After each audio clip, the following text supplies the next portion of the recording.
First.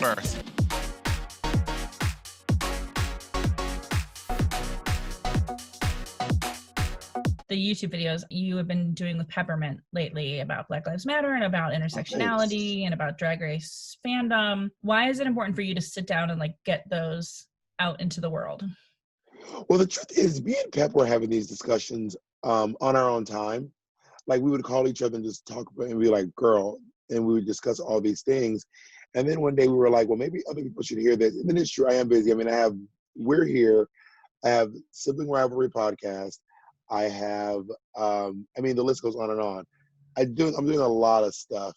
But I thought to myself, since we're already having these discussions, we may as well spend an extra 30 minutes, making it pretty and recorded and let people hear about these discussions. They're following Gigi Good, Aquaria, Trixie, Alyssa, like that list.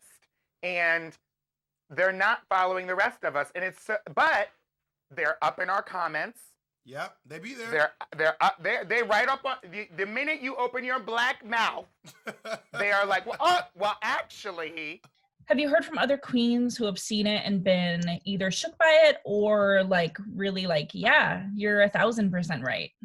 Well, I mean, I've seen a lot of queens post about it, and I've also seen queens discuss it of their own volition without us. Like, Aquaria has brought it up before. Nikki Doll has brought it up at public appearances.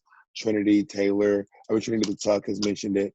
So, like, there are definitely queens talking about it in different spaces on their Instagram Live and stuff.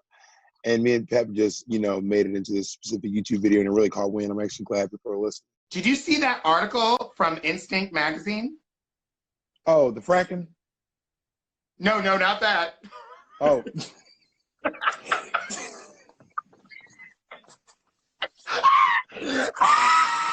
In that moment,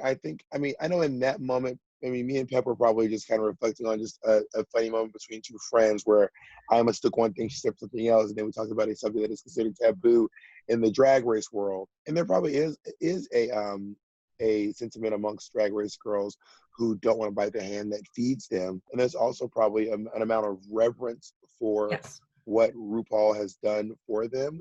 But also, it is okay to acknowledge that someone has done good things for a community, and then also acknowledge simultaneously that no one's perfect and people can be called out for their mistakes. We're here. Work.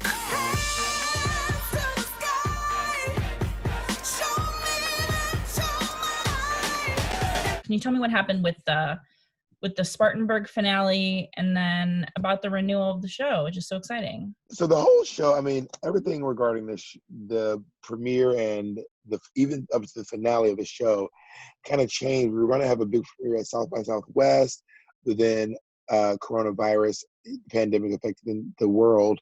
And then our final episode was going to be in Spartanburg, but it ended up being essentially a story like an opportunity for me, Shangela, and Eureka to open up about ourselves. Now that you have a second season, are you going to go back to Spartanburg? I would personally love to go back to Spartanburg.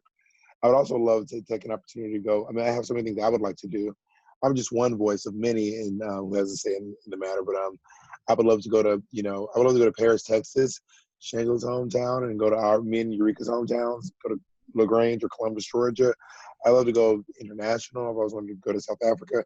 I think that there's a lot of people around the world who could use this message. I've watched your YouTube videos and I know that you like Legendary as well.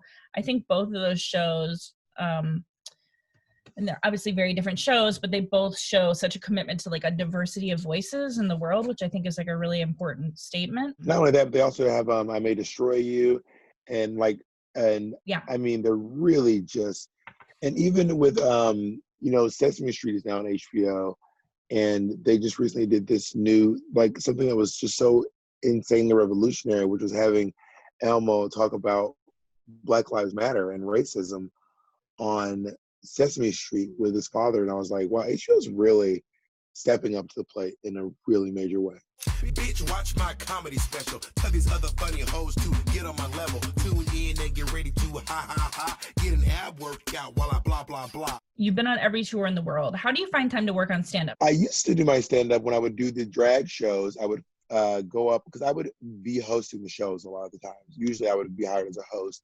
So I'd have an opportunity to work on my stand-up there.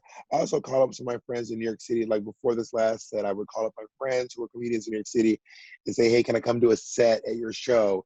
And I would go out and do like maybe 4 or 5 sets a week for like 2 weeks, working on material up to it, including doing my drag shows as well. Before the whole pandemic happened, you were on the Nubia tour. What was different about the creation of that tour? Like, how different did it feel to you? I've done almost every drag queen tour you can name. I've done Work the World, I've done the Haters Roast, I've done Christmas Queens, I've done Drag Queen Christmas, I've done Season 8 tour. I mean, I've done Club Kids, In the Dark, you name, if there's a drag queen, if there's a company that travels drag queens, I probably tour with them. And this one felt different. This one was not the same. This one was Black owned.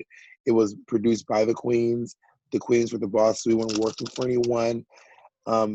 This was definitely an experience. The energy is really electric. It's amazing. It is transcendent, honestly. And I don't use that word lightly. Like there were tears, like a lot of tears from not just people on stage, from the audience, because it felt like you were experiencing something really iconic and magical. Bob the drag queen for president. Why? Because I didn't need a baby.